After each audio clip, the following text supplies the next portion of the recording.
Bonjour, bonsoir. Ça dépend de l'heure que vous allez nous écouter. Nous sommes Sam Diongala, officiel, votre chaîne YouTube, que nous vous demandons de vous abonner massivement. Moi, c'est Samuel Ngalamoulume. Je vous reviens encore avec une nouvelle de ce qui se passe actuellement au Venezuela. If you would have seen what I saw last night, you would have been very impressed. I'm not sure that you'll ever get to see it, but it was an incredible thing to see.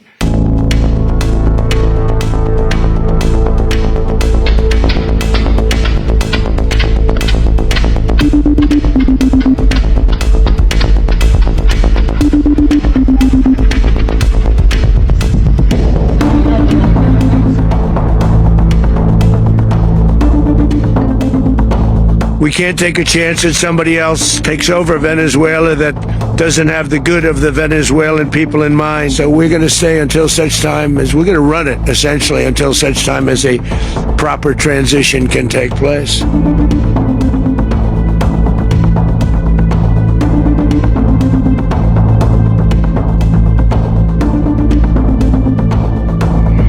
Si quieren conversar seriamente un acuerdo de combate contra el narcotráfico, estamos listos. Que si quieren petróleo de Venezuela, está lista Venezuela para inversión estadounidense como con Chevron, cuando quieran, donde quieran y como quieran.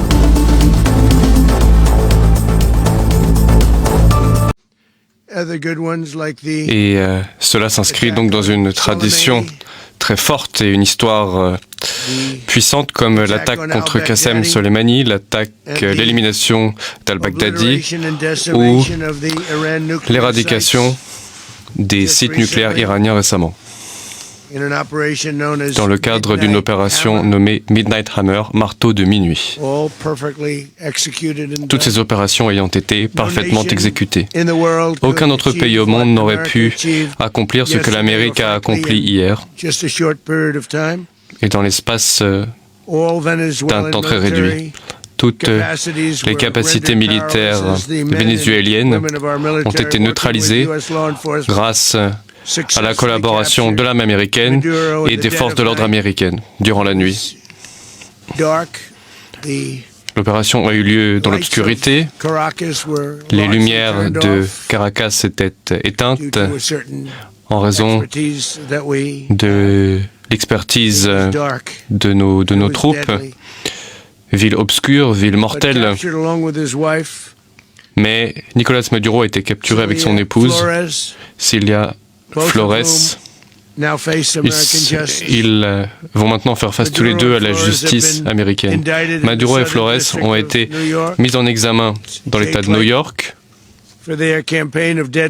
pour leur campagne de narcoterrorisme contre les États-Unis et contre leurs citoyens. Je tiens à remercier les hommes et femmes de nos forces armées.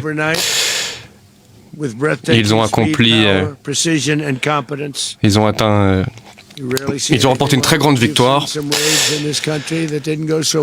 Et il y a un certain nombre d'opérations dans notre histoire qui n'ont pas aussi bien fonctionné. Regardez ce qui s'est passé en Afghanistan ou à l'époque de Jimmy Carter. Cette époque était différente. Nous sommes respectés désormais plus que jamais. Cette opération a été menée en coopération avec les forces de l'ordre américaines, dont les bâtiments étaient déployés au large de la côte vénézuélienne, prêtes à intervenir. Les forces vénézuéliennes étaient également déployées en face, mais ont rapidement été neutralisées, très rapidement. Si vous aviez vu ce que j'ai vu hier soir, vous auriez été, je pense, très impressionné. J'ai vu des choses absolument incroyables. Pas un seul soldat américain n'a été tué et aucun équipement de nos forces n'a été perdu. Plusieurs avions, plusieurs hélicoptères, plusieurs soldats, bien sûr, ont été impliqués dans ce combat et aucun matériel n'a été perdu et aucune perte humaine n'est à déplorer. l'armée américaine est la force militaire la plus puissante et la plus féroce de la planète. Et nos ennemis n'ont aucune idée de ce dont nous sommes capables. Nous avons l'armée la plus puissante du monde et les équipements les plus performants du monde. Regardez comment nous avons traité les bateaux, les vedettes rapides qui transportaient la drogue. 97%. Nous avons traité 97% du trafic. Chaque bateau étant responsable de la mort de 25 personnes aux États-Unis. Le pétrole vénézuélien a été très mal géré pendant très longtemps. Le Venezuela n'a presque rien extrait par rapport à ce qu'il pourrait et par rapport à ce qui a été possible. Nos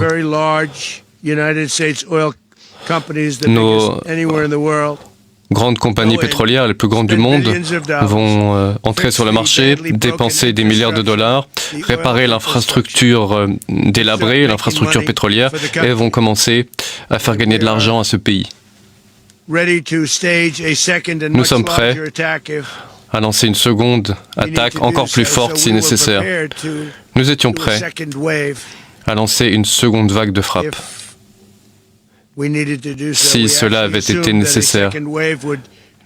Nous étions partis du principe qu'une deuxième vague était nécessaire, mais il semble que ce ne soit plus le cas. La première vague, pourrait-on dire, la première attaque a été tellement couronnée de succès qu'il n'a pas été nécessaire de lancer la seconde vague, plus puissante encore que la première. Le dictateur illégitime Maduro était le roi d'un réseau criminel responsable de trafic de drogue, d'un trafic de drogue à destination des États-Unis massif. La mise en examen le stipule, il était à la tête du cartel de las Soles qui a inondé notre pays avec des poisons mortels responsables de la mort d'innombrables Américains. Des centaines, des milliers d'Américains sont décédés durant des années à cause de Maduro. Maduro et son épouse vont maintenant affronter la rigueur de la justice américaine sur le sol américain. Il se trouve actuellement sur un bâtiment qui accostera à New York et des décisions seront ensuite prises entre New York et Miami en Floride quant à leur séjour. Venezuela, c'est un des pays de l'Amérique latine, alors qui a des richesses. Vous savez, c'est un pays où il y a beaucoup de pétrole. On appelait ça Arabie Saoudite d'Amérique à cause du pétrole qu'il y a dans ses eaux et dans ses sous-sols. À l'époque du président précédent, le président qui avait laissé même la place à l'actuel président qui vient d'être arrêté. Et puis c'était un pays qui était bien géré pendant cette période-là. Et puis tout le monde mangeait à leur faim, selon l'histoire et selon ce que j'ai eu à lire sur ces pays-là. Alors aujourd'hui, si vous allez sur les eaux de Venezuela, vous pouvez même regarder sur certaines chaînes, sur YouTube, vous allez vous rendre compte que il y a du pétrole qui est visible, même sur de l'eau. Au-dessus de l'eau, vous voyez du pétrole. Donc, c'est un pays qui pouvait être très loin s'il était bien géré. Et au-delà de ça, le président vénézuélien s'était lancé dans le trafic de drogue. Vous savez, quand on parle de drogue, l'Amérique ne recule pas sur ces points-là et ne fait pas semblant sur ces points-là. C'est un point très regardant l'Amérique. Pourquoi est-ce que l'Amérique est à la kaming makambo ya ba drogue, makambo ya ba trafic de drogue et puis terrorisme? Parce que si vous venez ici aux États-Unis, vous allez vous rendre compte que des drogues qui fait beaucoup de victimes. Les gens meurent à cause des drogues. Les gens se suicident à cause des drogues. les gens commettent même crimes sous les effets de drogue. C'est pourquoi quand tu es considéré comme ça par l'Amérique, d'office, il faut y ébaquer aux anaba viseur na bango et puis bako capturer yo. Alors c'est ce qui s'est passé avec Nicolas Maduro. Alors yangonde bozo mona lelo aza yako kangama par les États-Unis d'Amérique. Alors toujours là maintenant comment est-ce que les choses vont se passer. Boto Kolanda vidéo na tielbino mouké ya discours ya Donald Trump juste après point de presse qu'il a organisé à Floride dans sa résidence juste après l'arrestation de Nicolas Maduro et sa femme qui sont actuellement à New York dans un bâtiment qui est resté unanime qu'on n'a pas pu parler qu'on n'a pas cité. Alors makambo yo ezokoma le boyo ki na discours na ye na tchemo bimbate na tcheka mukuse na discours na ye il se base aussi sur le pétrole. Je vous ai dit que il y a là où il y a l'intérêt des États-Unis, États-Unis à Tikakate. Parce que à l'époque, c'était les entreprises américaines qui exploitaient plutôt le pétrole au Venezuela. Et les pays étaient prospères à l'époque là. Maintenant, avec la venue de ces présidents, il y a eu des histoires qui se sont passées, des contrats qui ont été annulés et tout consort. Les entreprises américaines avaient quitté Venezuela. C'est ainsi qu'il y a eu même la souffrance et tout consort, mais il ne faisait rien pour son peuple. Il ne s'intéressait pas. Lui, c'était le pouvoir. Or, le pouvoir là lui a été légué par son prédécesseur qui avait choisi, c'était que il se sentait malade, il a choisi le président Nicolas pour qu'il puisse le succéder. Donc il était là grâce à quelqu'un d'autre. Mais quand il est arrivé, il a voulu tout changer. Il a voulu s'emparer de tout. Et puis mettre les pays dans le chaos et tout consort. Même un président qui se permet même de collaborer avec les cartels qui vendent des drogues. C'est très difficile, c'est grave. Alors, de telles choses, nous pensons que ça va arriver aussi au pays. Parce que les mêmes intérêts que les États-Unis d'Amérique cherchent avec pour concernant le pétrole de Venezuela, il y a aussi l'intérêt des minéraux stratégiques au Congo. Les minéraux stratégiques que les États-Unis ont besoin. Alors, Yo Kagame, Oya côté les États-Unis, à Salangote, avec autant de morts, avec les gens qui meurent chaque fois, au lieu de se lancer sur la voie de développement, non, tu cherches toujours à mettre des cales, même pour que les accords ne puissent pas se réaliser, s'accomplir. Alors les États-Unis, ça ce sont des signes qui montrent que Makambo iko changer. Même au niveau du Congo, Makambo iko changer. Makambo iko changer. Bokomona, ce qui va arriver. Et s'il était, ça montre que les États-Unis est capable d'entrer même là où vous ne vous attendez pas. Aucune puissance ne peut interdire aux États-Unis de faire ce qu'il a besoin. Aucune puissance, aucun homme ne peut interdire aux États-Unis. Si les États-Unis se décident, il fait. S'il se décide, il accomplit. C'est ce que nous voyons. Bokani ne côté les États-Unis. Botala, comment est-ce que force, donc ils ont neutralisé personne. Il n'y a qu'un seul Américain, soldat américain qui est décédé, qui est mort. Mais combien de dégâts? Donc à l'intervalle de quelques heures, l'opération a été une réussite totale. Lui-même, Donald Trump a dit que la deuxième attaque n'était pas nécessaire. Hein?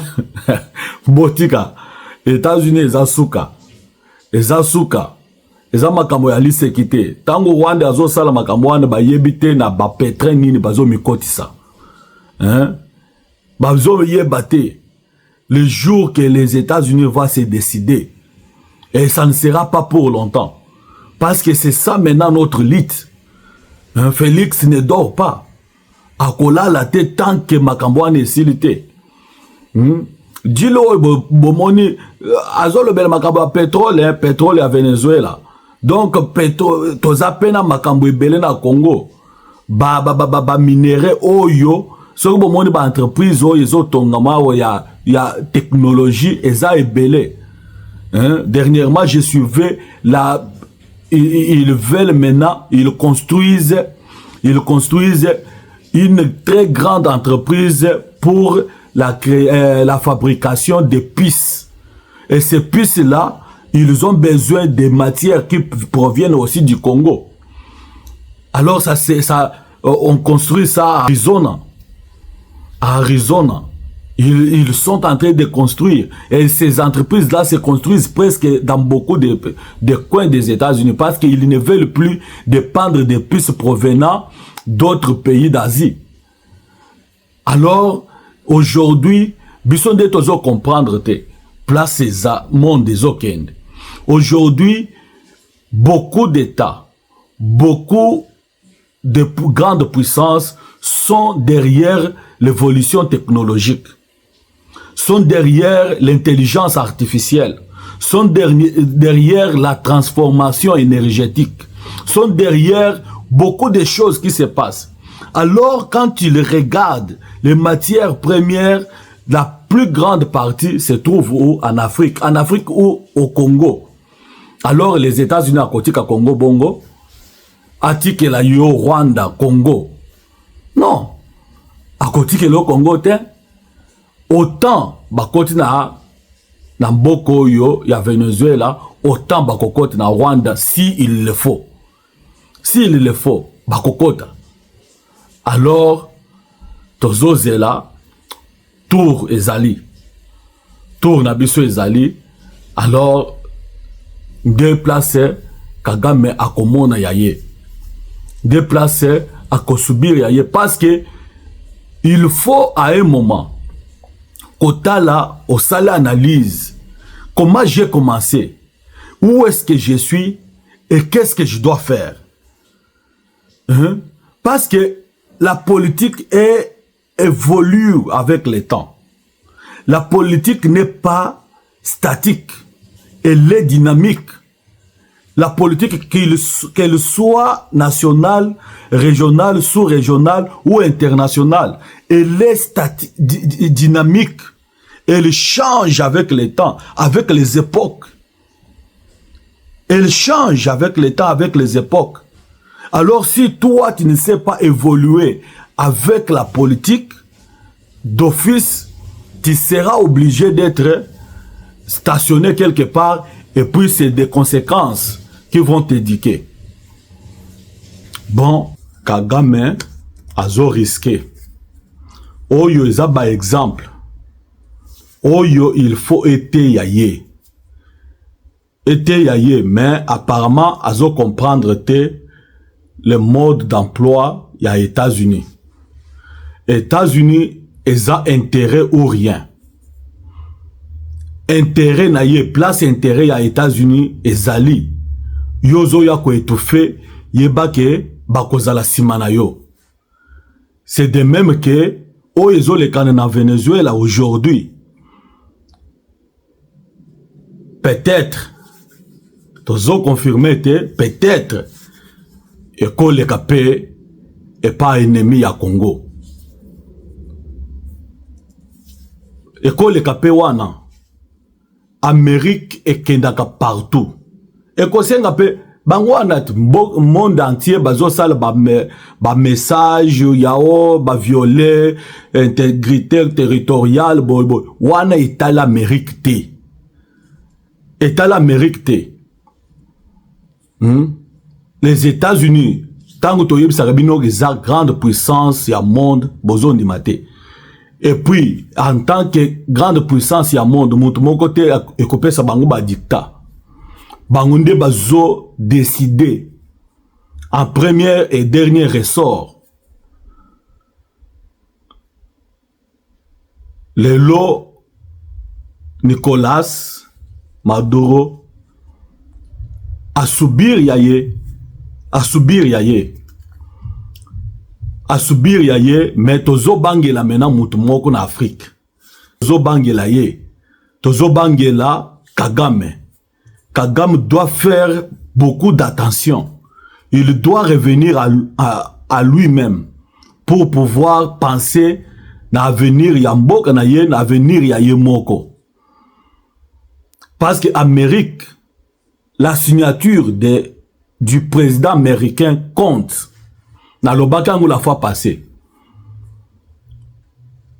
Le président américain ne peut pas signer les histoires pour n'accosser le sentiment ya batu. Non. Quand il signe, il sait que je signe ça pour na bit oyo. Alors, ça donc à ça la batu moko sentiment. Non. Entre Congo et Rwanda, Amérique et ça la sentiment pour que azwanine. Donc bon peut avant de boyer jour moko le binon na zo sala kaka président ya Congo na ya Rwanda ba ya ko signer pour que na ça le plaisir na monde. Non. Et ça pour na ko ça le plaisir na monde té. Mais ils allient avec un but pour que l'Amérique se retrouve et nos pays aussi puissent se retrouver. Alors, tant que yozo ya mena ozo étouffé, yeba ke bakozala simana yo. Et puis, tant on a landi, na point de presse, secrétaire d'État à la défense, azoloba ke, pour 2026 plutôt, Amérique is back. Is back là, et ça n'a dengenine parce que Ezalaka toujours back. Is back again. Donc c'est pour vous dire que ça ce n'est que le début. Nous sommes au début de 2026. Mais ce qui viendra, toyebite. Et n'oubliez pas, tango neni moi soyo as conseillère spirituelle à Donald Trump à Yakina Congo. Alobaki qui appelle ça qui biso un peu moins délai comme prophétie comme nini que dans 52 jours beaucoup de choses vont changer. Souvenez-vous na centre culturel tant basala ki culte alobaki bo sambel dans 52 jours c'était na mois nini et fin ya 52 jours ezalaki quand. Alors makambo eko changer Kagame akozwa yaye tozo kene na ye malembe tozo zela bokomone ce qui va arriver. C'était juste un mise au point pendant makambo izo le Canada Venezuela parce que c'est ça aussi faire une politique comparative. Donc vous prenez les faits sur le plan international, vous les affrontez avec les faits au niveau national ou bien régional ou sous-régional pour tirer des conclusions. C'est ça une étude comparative. Parce que le monde est géré, c'est un grand système. Et dans ce grand système, il y a des petits systèmes qui représentent peut-être les pays ou soit les régions, les sous-régions. Alors ce qui se passe sur les grands ensembles ne peut pas nous échapper, nous qui sommes sur les petits ensembles. Alors c'est pourquoi il y a certains faits, lorsque ça se passe au niveau international, il faut prendre ces faits-là, les comparer avec ce qui est au niveau régional, sous-régional ou bien national. Alors, lorsque nous avons écouté les problèmes de Venezuela, on n'a pas voulu rester unanime, nous avons voulu donner un point de vue. Un point de vue comparatif avec ce qui est chez nous. Parce que tout est question d'intérêt. Tout est question d'intérêt. Pourquoi les États-Unis feraient ce qu'ils ont fait aujourd'hui à Venezuela, mais ils ne le feront pas au Rwanda ou bien ailleurs? Qu'est-ce qui est à la base de cela? C'est l'intérêt américain. Alors, est-ce qu'au Congo, il y a intérêt américain aujourd'hui? Oui, il y a intérêt américain. Tozolo Babongo, il y a intérêt américain. L'intérêt américain, ce sont des accords que nous avons signés. Si c'était hier, avant que les accords soient signés, on ne pouvait pas attendre quelque chose de l'Amérique. Mais si nous attendons quelque chose de l'Amérique, c'est parce que nous avons un deal. Alors, devant un deal des Américains, personne ne viendra faire de l'ombrage. Et si tu fais de l'ombrage, tu dois t'attendre à ce que l'Amérique puisse intervenir. C'est ça au moins ce que nous avons voulu faire. C'est ça. Alors, total la suite, Dengue Makambweko, et qu'on continue surtout à ce qui concerne notre pays. Parce que nous n'avons que le pays, le Congo. Le Congo est le seul pays qui nous intéresse. C'est notre pays. Tous un pays moussoussouté. Alors, tokon di maté, makambo ezala ndenge ezaliwana. À tout moment, il faut tout le belango de sorte que makambo est changé. Merci. Ezako Yabino Samuel Ngalamulume. Nayaki, juste pour donner mon point de vue sur ce qui se passe dans Venezuela et ce que nous attendons que l'Amérique fasse chez nous, précisément avec notre ennemi numéro 1. Et l'ennemi numéro 1 aussi des États-Unis parce que Azotel Melba, intérêt à États-Unis. Tout mon ami, un nouveau numéro sur même chaîne et surtout nous vous demandons avec la main sur le cœur, vous s'abonner, tout comme ebele et que ça la bien. Vous s'abonner les sous, vous clocher sur la cloche de notification et puis vous liker, vous partager. Merci. Tout mon ami Balassim.